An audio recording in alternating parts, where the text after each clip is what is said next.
Hello, my name is Zoey, and I'm a German Shepherd dog from America living in Germany.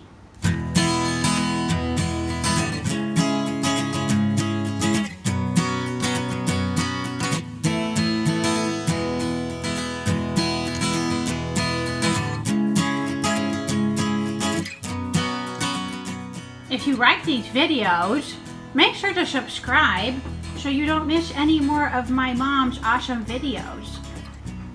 My mom has gotten this question about bringing dogs to Germany, and so she asked me if I would talk about it. So yeah, I'm going to talk about it today. So it's pretty obvious that dogs can come to Germany since I'm here and I'm really from America, and I'm looking at those bananas right there. And yeah, so you can come, and the process, let me tell you a little bit how I got here. There are lots of rules for coming to Germany, but there's not too many, and you don't have to be quarantined or anything, so they really like dogs here in Germany.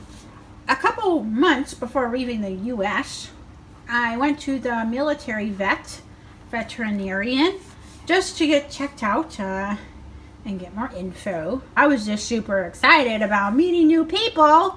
I love meeting new people.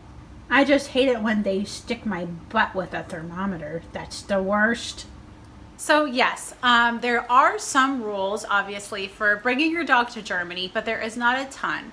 I wanted to make sure I had everything lined up. I had everything good to go. I knew what was going on. So a couple months before coming to Germany, I went to the veterinarian on post at Fort Bragg.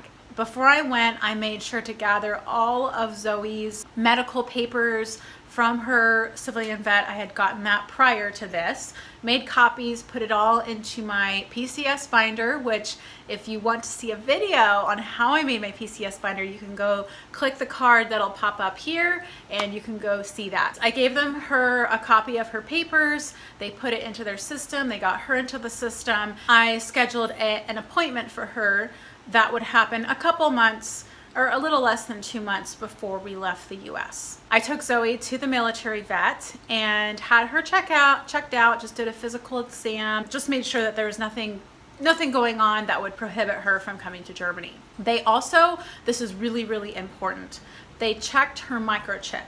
We adopted her and we knew she was microchipped. We had her microchip number. And I was pretty sure that it was internationally compliant, but I wasn't 100% positive. They can scan it. So you can go to your military vet and they'll scan it to make sure on where the microchip is located in the dog and if it's internationally compliant. That is really, really important. That's something that you must have before you come to Germany with your dog. They have to have a microchip that is internationally compliant, and they have to be up to date on their rabies vaccine.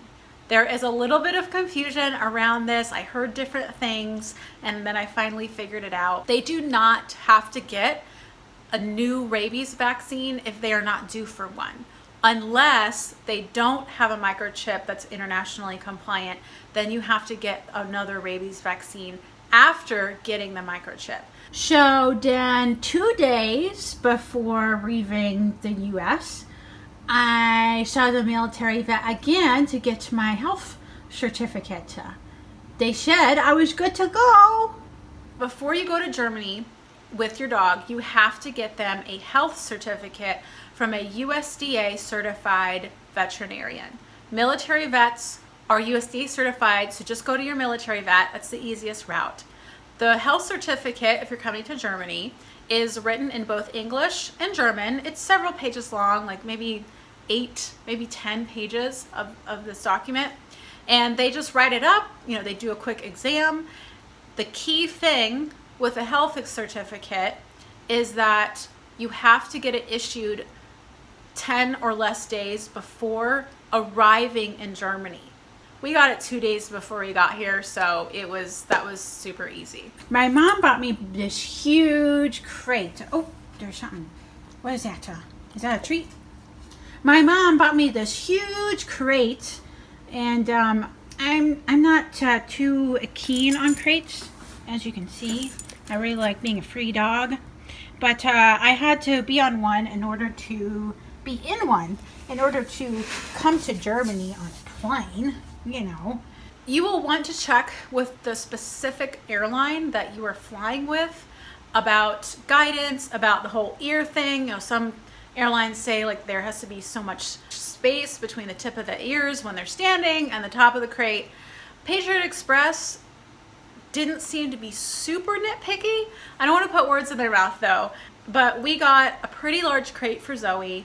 She was able to stand up, turn around, and it was fine. It was one of the plastic sided crates with the metal door.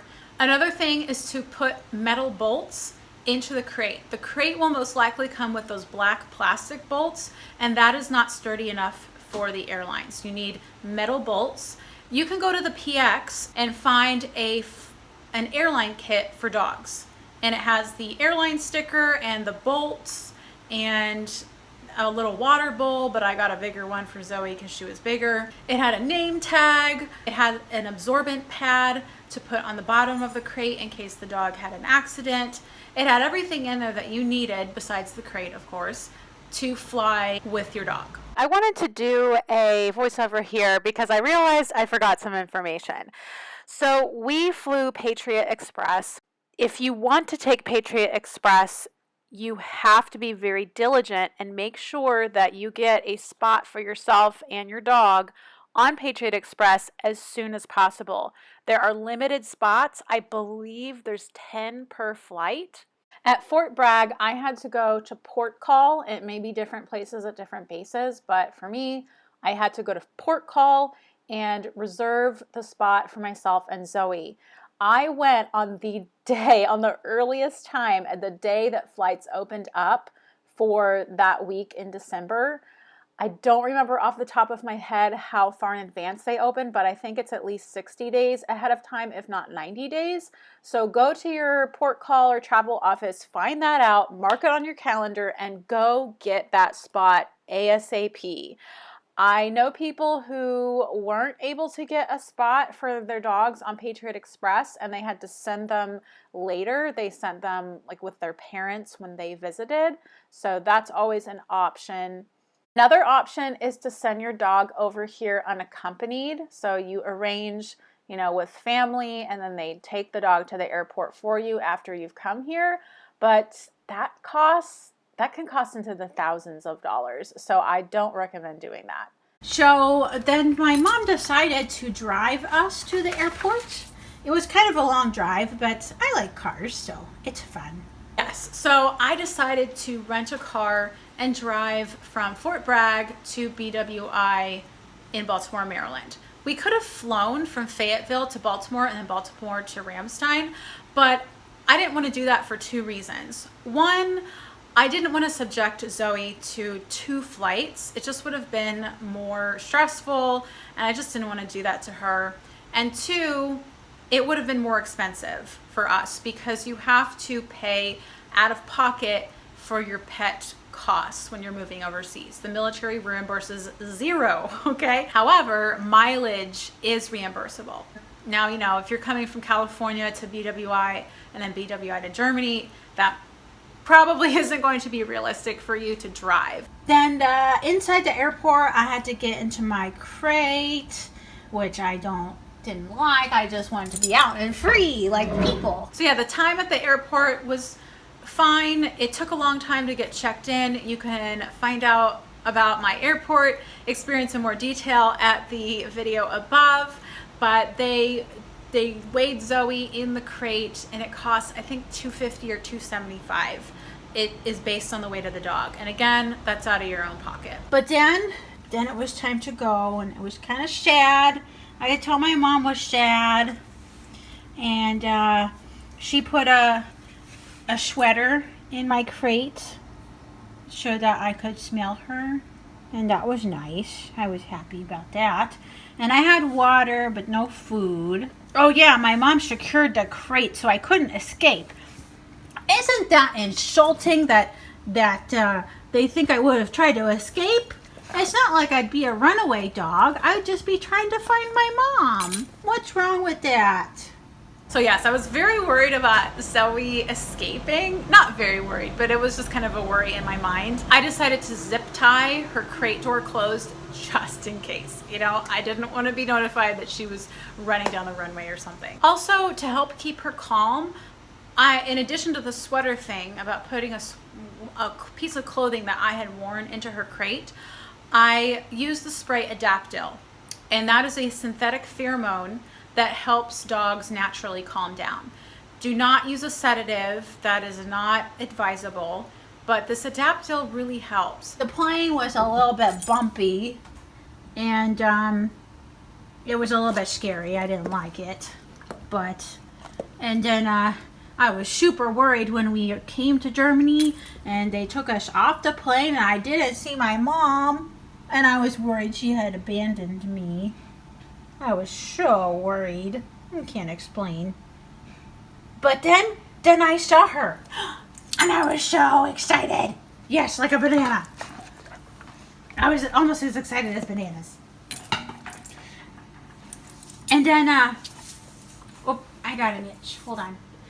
And then she got her luggage and I got on a cart and nobody looked at me or, you know, wanted to examine me, so we just left. So yeah, the process at Ramstein was so fast. Again, Ramstein is the air base there here in Germany, and there was really no process. I went through customs where you show your passport when you get off the plane, and then I went into the baggage claim. If you have somebody that's picking you up, they're not allowed into baggage claim because it's still behind security. So my husband just like waited out there and watched me struggle with my luggage. Apparently, sometimes there is a vet at the airport, and this may be different as well if you're flying into Frankfurt or something, but there's supposed to be a veterinarian at Ramstein when you arrive, and they're supposed to do an exam of your dog and look at the health certificate. That's like the whole point of having the health certificate made, is because so you can show that to the vet in Germany to verify that your dog is good to enter the country and all of that. But there was nobody. I didn't see anybody. So what happened, I was waiting for I came out to get my luggage, and then I saw that they were bringing the dogs out from the plane, from cargo, and just lining them up kind of near the conveyor belts. And I saw Zoey, and I kind of stood there watching her. It was so mean, but it was kind of comical and sad at the same time. She was lying there very, very calmly in her crate and just looking out with the most worried look on her face, like kind of looking at everybody like, no, you're not her. You're not her. You're not my mom. And she just looked so worried. Like she probably thought I abandoned her. She was so worried looking and confused. It was probably a look of confusion too. And I just stood and watched her for a minute, and then I went over there. I was like, hey, Zoey. And she was so happy to see me. And nobody had cut the zip ties, so nobody had looked at her before. Nobody had examined her, taken her out before I got to her. And it seemed like everybody else was just kind of going to find their dog and taking their dog. Like nobody even asked me like, okay, let me verify that this is your dog. There was none of that. And so I just went over to her, took her, got my luggage, put the luggage on a rack. I even went past there's like a security guy standing at the exit, and he was just like, okay, yeah, go on. So nobody asked me to have my dog examined. So the vet must not have been there. If you do an examination, I think it costs like 50 to 60 euro for that exam. But again, don't assume that the vet won't be there. You know, you need that health certificate because you do not want to get caught trying to enter Germany without the proper documentation. And then, guess what? I got to see my dad. It was so exciting. And in Germany, dogs have to be in seatbelts. They really care about their doggies over here. It's so nice. And then that was it. That was the end of the story. So yeah, if you like this, banana. If you like this video, make sure to give it a thumbs up. Or, well, I don't have thumbs. Give it a pause up. Give it a pause up if you liked it and you want to see more like this. And if you're another dog you can leave a comment for me so I know that you liked it. And if you have questions, you can ask my mom and she'll answer them for you. So yeah, I hope this was helpful. I hope it was a fun video. I wanted to do something with Zoey since it was about her and, you know, wanted to give it from her perspective. It really was quite a smooth process to get her over here. It didn't seem to be as traumatic to her as I was, you know, kind of worrying it would be. And she was fine. You know, Patriot Express handled her very well. It's climate controlled. They give you a paper stating that your dog is safely in cargo. And I really have only good things to say about Patriot Express and the people that operated our flight. They did really, really great. Zoey is adjusting well to Germany, and I think at first she may have been a little bit depressed and or jet lagged as well. She just seemed to be sleeping more, just a little more lethargic, but she is totally her normal self now, and Germany is a great place to have a dog. Again, like Zoey said, make sure to leave a comment below if you have a dog and you're about to come to Germany and you have questions. Just leave me your questions, please. I would love to answer them for you or find the answer if I don't have it. Until next week with the next video, I'll see you in the comments. Bye guys.